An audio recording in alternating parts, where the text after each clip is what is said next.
Hello everyone, welcome to drama one. ये है कोवन रिएक्ट का एपिसोड नंबर 3। दादोंग अपनी फ़ोटो को देख रहा था। वहाँ पर प्रिंसिपल आकर कहते हैं कि इस फोटो में तुम एक फैक्ट हो। दादोंग कहता है कि आप कहना क्या चाहते हो। तो पाउसन आकर कहता है कि मैं इस फ़ोटो के बारे में समझाता हूँ।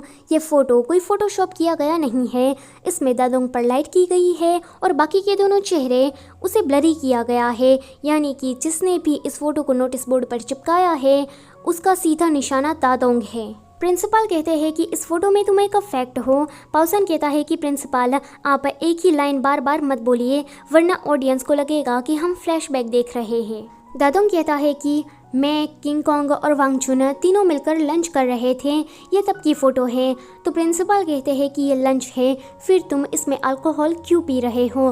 तुम्हें पता है ना कि एक स्कूल स्टूडेंट को अल्कोहल नहीं पीना चाहिए। दादोंग कहता है कि वो अल्कोहल नहीं, पानी है। तो प्रिंसिपल कहता है कि मैं तुम्हारी बात पर यकीन क्यों करूँ? तुम हमें बुढ़ा समझकर उल्लू बनाना चाहते हो। दादोंग कहता है कि वो पानी ही था। अगर आपको पूछना है तो वांगचुन से पूछ लीजिए, पर वांगचुन तो अपनी सीट से गायब था।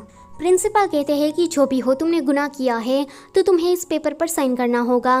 दादोंग अपना फ्राइंग पैन निकाल लेता है तो सारे लोग उसे देखकर डर जाते हैं। प्रिंसिपल कहता है कि जल्दी से पुलिस को बुलाओ। डीन कहता है कि मैं पुलिस को कॉल करूं या फिर एम्बुलेंस को। दादोंग कहता है कि सिर्फ पुलिस को ही बुलाओ। थोड़ी देर के बाद किंग कॉन्ग वहाँ पर आती है। इन सभी से कहती है कि ये सिर्फ वोटर ही है। प्रिंसिपल कहते हैं कि अब ये मामला ख़त्म हो गया है तो सभी लोग मेरे ऑफिस को छोड़कर चले जाओ। दादोंग कहता है कि मेरा अभी तक ख़त्म नहीं हुआ है, मुझे जानना है कि ये फ़ोटो कहाँ से आया। तो डीन कहता है कि हमें नहीं पता, स्कूल में किसी ने भेजा है। हमें लगता है कि शायद कोई अल्टीमेट क्लास से तुम्हें फंसाना चाहता है। लेकिन ये सुनकर वहाँ आती है, कहती है कि प्रिंसिपल आप ये क्या कह रहे हैं? हमारी अल्टीमेट क्लास भला दादोंग को क्यों फंसाएगी? दादोंग कहता है कि ये काम अल्टीमेट क्लास के स्टूडेंट का नहीं है, वो इतना लो काम कर ही नहीं सकते। ये काम तो अल्टीमेट क्लास की टीचर का है। पाउसन कहता है कि ये तुम्हारा प्यार है, तुम उस पर शक कैसे कर सकते हो? दादोंग कहता है कि प्यारी ऑडियंस, ज़रा आप फ्लैशबैक को देखना। यहाँ पर हमें दिखाया जाता है कि जब दादोंग का बैग चेक हो रहा था तब इसी टीचर ने चुपके से हेलविजन को उसमें रख दिया था। सारे लोग ये देखकर शॉक हो जाते हैं। दादोंग कहता है कि उस रात मैंने टीचर को कॉल किया, मैं उससे पूछना चाहता था कि क्या मैं सच में हैंडसम हूँ। तो टीचर ने मुझसे कहा कि 10 साल हो गए हमें बात किए हुए। ये सुनकर मुझे थोड़ा अजीब लगा। मैंने उससे कहा कि आज सुबह सुबह ही तो हम मिले थे। तो टीचर ने मुझसे कहा कि 8 साल पहले ही वो ताइवान छोड़कर अमेरिका आ गई है, उसकी शादी हो चुकी है एंड 2 बच्चे भी हैं। यह सुनकर उस दिन पूरी रात में नहीं सो पाया, बस रोता ही रहा। प्रिंसिपल कहते हैं कि अगर असली टीचर अमेरिका में है तो फिर ये कौन है? सभी का ध्यान उस तरफ जाता है तो टीचर तो वहाँ से गायब हो चुकी थी। दादोंग उस टीचर को पकड़ने के लिए उसके पीछे भागता है, पर बेचारा शॉर्टकट लेने के चक्कर में 3 माले से नीचे गिर जाता है। पाउसन और उसकी गैंग उसे देखने के लिए आती है तो ये लोग तो इस सीन को क्राइम सीन ही बना देते हैं। पाउसन कहता है कि उठो दादोंग, तुम हमें छोड़कर इतनी जल्दी नहीं जा सकते। फिर वो अपनी रिपोर्टिंग करने लगता है कि एक बहरूपिये को पकड़ने के चक्कर में दादोंग ने अपनी जान गंवा दी। ये बहुत ही सैड न्यूज़ है अल्टीमेट क्लास के लिए। लेकिन कहती है कि ये वांगचुन कहाँ पर चला गया? आज सुबह से मैंने उसे नहीं देखा है। यहाँ पर वांगचुन शव्यू के साथ बात कर रहा था, पर अचानक से ही वहाँ पर उन दोनों की हाथापाई स्टार्ट हो जाती है। लेकिन वांगचुन को बचाने के लिए जाने वाली थी, पर बीच में दादोंग आ जाता है। दादोंग लेतिन को अपना फ्राइंग पैन दिखाता है तो ये देखकर सभी लोग अपना हथियार बाहर निकाल लेते हैं। दादोंग की पावर बढ़ रही थी, उसकी कॉर रैंकिंग 9000 थी, पर इस बार वो 10,000 के पार चली जाती है। यहाँ पर वांगचुन और शव्यू की फाइट भी रुक जाती है, क्योंकि शव्यू ने जो हेलविजन खाया था उसका साइड इफेक्ट उसे फाइट के दौरान ही हो गया था। वो बस खून की उल्टियाँ करने वाला था, पर वांगचुन उसकी मदद कर देता है अपनी कुछ पावर देकर। वांगचुन मदद कर रहा है ये देखकर शव्यू को अपनी पुरानी दोस्ती याद आ जाती है। वहाँ पर दादोंग आता है, कहता है कि माफ़ करना, मैं तुम्हारी मूवमेंट को ख़राब कर रहा हूँ, पर क्या मुझे हेलविजन के डीलर का नंबर मिल सकता है? शव्यू कहता है कि मेरे पास उसका नंबर नहीं है, हम सिर्फ ऑनलाइन ही कांटेक्ट करते हैं। वांगचुन शव्यू का फ़ोन ले लेता है तो दादोंग कहता है कि थैंक यू। वांगचुन कहता है कि ये मैंने तुम्हारे लिए नहीं किया है, अपने लिए किया है। ये देखकर दादोंग उसे 90s का बच्चा कहता है। जब दादोंग घर वापस आ रहा था तो उसे देखकर वांगचुन कहता है कि तुम पर ये आउटफिट अच्छा नहीं लग रहा। दादोंग कहता है कि तो फिर मत देखो ना, वैसे तुम यहाँ करने क्या आए हो? वांगजुन कहता है कि आज तुमने लेतिन को रोका इसलिए मैं तुम्हारा शुक्रिया अदा करना चाहता था। तो वो कहता है कि अगर तुम्हें थैंक यू ही कहना है तो शव्यू का फ़ोन मुझे दे दो। वांगजुन कहता है कि मैंने ये कब कहा, मैं तो बस तुम्हें थैंक यू कहना चाहता हूँ। इतना कहते ही वो चला जाता है। दादोंग कहता है कि ये सच में 90s का बच्चा ही है। यहाँ पर ये टीचर अपने मास्टर को ईमेल कर रही थी कि मिशन फेल हो गया, पर अगली बार मैं दादोंग को कॉलेज से बाहर निकाल कर ही रहूँगी। अगले दिन अल्टीमेट क्लास में पाउसन कहता है कि हमारी अगली टीचर कोई लड़की ही होगी, मुझे स्मेल आ रही है। फिर हम उस लड़की को देखते हैं। जब वो क्लास में एंटर होने वाली थी तो पाउसन चुपचाप बैठ जाता है क्योंकि उसे अचानक से ही डरावनी स्मेल आने लगती है। फिर वहाँ पर किंग कॉन्ग की एंट्री होती है। उसे देखकर पाउसन कहता है कि किंग कॉन्ग तुम कितने जॉब्स करती हो। दादोंग कहता है कि तुम मेरी टीचर और मैं तुम्हारा स्टूडेंट, ये थोड़ा अजीब नहीं लगेगा। किंग कॉन्ग कहती है कि पर यही सच है। जैसे ही क्लास खत्म होती है तो दादोंग उसके पीछे जाता है, कहता है कि तुम तो पुलिस में थी ना, फिर यहाँ टीचर बनकर कैसे आई, कहीं तुम अंडरकवर काम करने तो नहीं आई हो ना।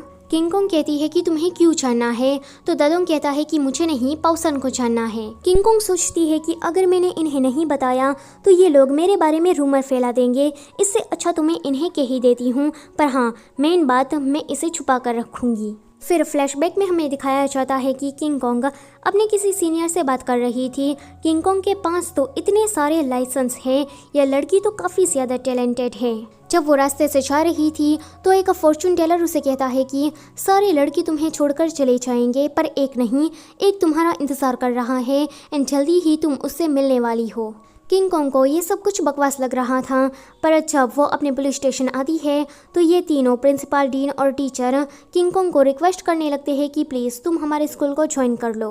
किंग कॉन्ग पहले तो उसे मना ही करने वाली थी, पर उसे याद आता है कि उसका चार्मिंग प्रिंस उसे जल्दी ही मिलने वाला है, तो उसे लगता है कि शायद उसका चार्मिंग प्रिंस स्कूल में होगा, तो वो इन्हें हाँ कह देती है। दादोंग कहता है कि तो प्रिंसिपल ने तुमसे रिक्वेस्ट की तो तुम मान गई। किंग कॉन्ग कहती है कि हाँ, और क्या कारण हो सकता है।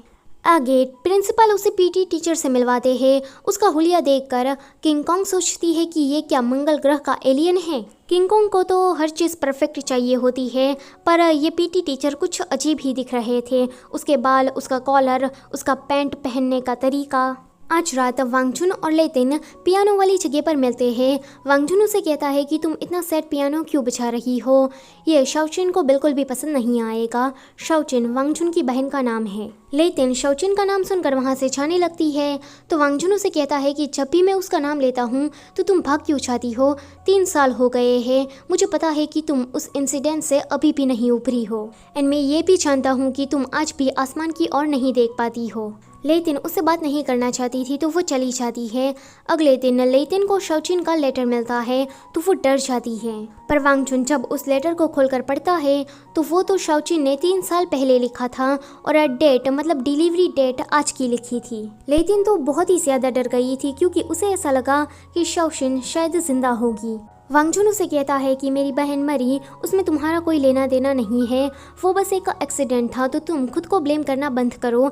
वहाँ पर दादोंग नूडल खाता हुआ आता है, कहता है कि ये सही कह रहा है, तुम्हें पास्ट की चीज़ों को भूल जाना चाहिए। शव्यू अगर ऊपर से तुम्हें इस हालत में देखेगी तो क्या वो खुश होगी। तुम्हें इस चीज़ को भुला देना चाहिए, वरना इस चीज़ में तुम हमेशा के लिए स्टक रह जाओगी। इतना कहते ही वो वहाँ से चला जाता है। क्लास के अंदर कोई भी नहीं था, तो चू चू जो कि वांगजुन को पसंद करने लगी थी, वो उसके लिए ब्रेकफास्ट रख रही थी एंड उसके लिए एक स्पीच भी तैयार कर रही थी। लिंगलोंग ने उसकी सारी बातें सुन ली थी, तो वो कहती है कि प्लीज़ किसी को मत बताना। तो लिंगलोंग कहता है कि मैं लड़कियों की रिस्पेक्ट करता हूँ, ओके मैं किसी को भी नहीं बताऊँगा कि तुम वांगजुन को पसंद करती हो। किंग कॉन्ग का सामना पीटी टीचर से हो जाता है। वो उसके बेकार हुलिये को देख रही थी, तो पीटी टीचर को लगता है कि ये उसके प्यार में पड़ गई है। किंग कॉन्ग से अब रहा नहीं चाहता, तो वो उसके पास आकर उसका हुलिया ठीक कर देती है। ये सब कुछ देखकर तो पीटी टीचर के दिल में तितलियाँ ही उड़ने लगती है। अगली क्लास में पाउसन कहता है कि मैंगो स्कूल वाले हमारी क्वावा स्कूल वालों को चैलेंज करना चाहते हैं, वो किंग से फाइट करना चाहते हैं। मुझे तो बहुत ही डरावनी फीलिंग आ रही है। फिर हम मैंगो स्कूल वालों को देखते हैं, उसके सामने वांगजुन आता है, तो मैंगो स्कूल वाले कहते हैं कि हमें किंग चाहिए, उसके टट्टू नहीं। वांगजुन कहता है कि मैं तुम्हें एक चांस देता हूँ, भागना है तो भाग जाओ, फिर मैं तुम्हें नहीं छोड़ूंगा। मैंगो स्कूल वालों का तो अलग ही चौड़ था, वो नहीं चाहते, तो वांगजुन उसे एक ही झटके में ढेर कर देता है। पाउसन कहता है कि अब मुझे थोड़ी रिलैक्स वाली स्मेल आ रही है, सब ठीक हो गया है। गेशुई आकर कहता है कि किंग वांगचुन ने मैंगो स्कूल वालों से लड़ाई की। जब वांगचुन वहाँ पर आता है तो लेतिन कहती है कि तुम्हें ऐसा नहीं करना चाहिए था, अगर तुम्हें चोट लग जाती तो फिर तो मैं किसी के एहसान नीचे दब जाती, मुझे किसी के भी एहसान नीचे नहीं रहना है।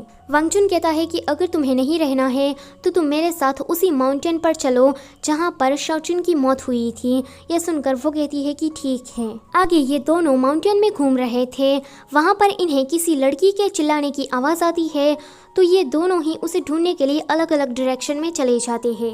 वांगचुन को वहाँ पर च्यू च्यू मिल जाती है, उसी ने ही चिल्लाया था। तभी ही वहाँ पर दादोंगा जाता है। ये दोनों तो शौक की ये यहाँ कर क्या रहा है, पर अचानक से ही वांगचुन को याद आता है कि लेतिन उसे तो रास्ते इतनी जल्दी याद ही नहीं रहते, वो ज़रूर जंगल में फंस जाएगी, तो वो उसे ढूंढने के लिए जाने लगता है।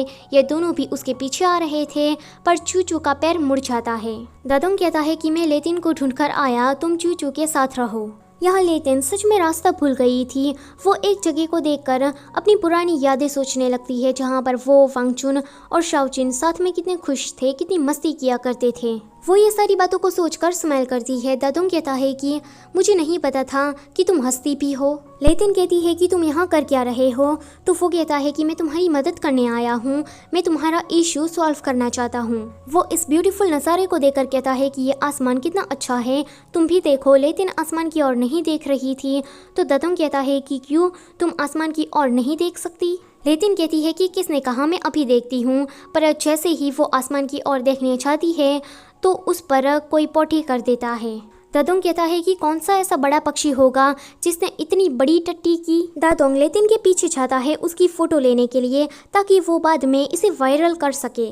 लेतिन उससे बचकर भाग रही थी, पर तभी ही ये दोनों एक उड़ती हुई गाय को देखते हैं। दोनों ही इसकी फोटो लेने के लिए आगे बढ़ते हैं, पर दोनों की ही साथ में फ़ोन की बैटरी डेड हो जाती है। एपिसोड नंबर 3 होता है यहीं पर ही ख़त्म। गाइस, ये कोवन का सीज़न 3 है, बाकी के 2 सीज़न है वो मैंने अभी तक नहीं देखे हैं। तो मैं आपसे पूछना चाहती हूँ कि ये सीज़न आपको कैसा लग रहा है, प्लीज़ आप मुझे कमेंट में ज़रूर बताना। Also thank you for watching.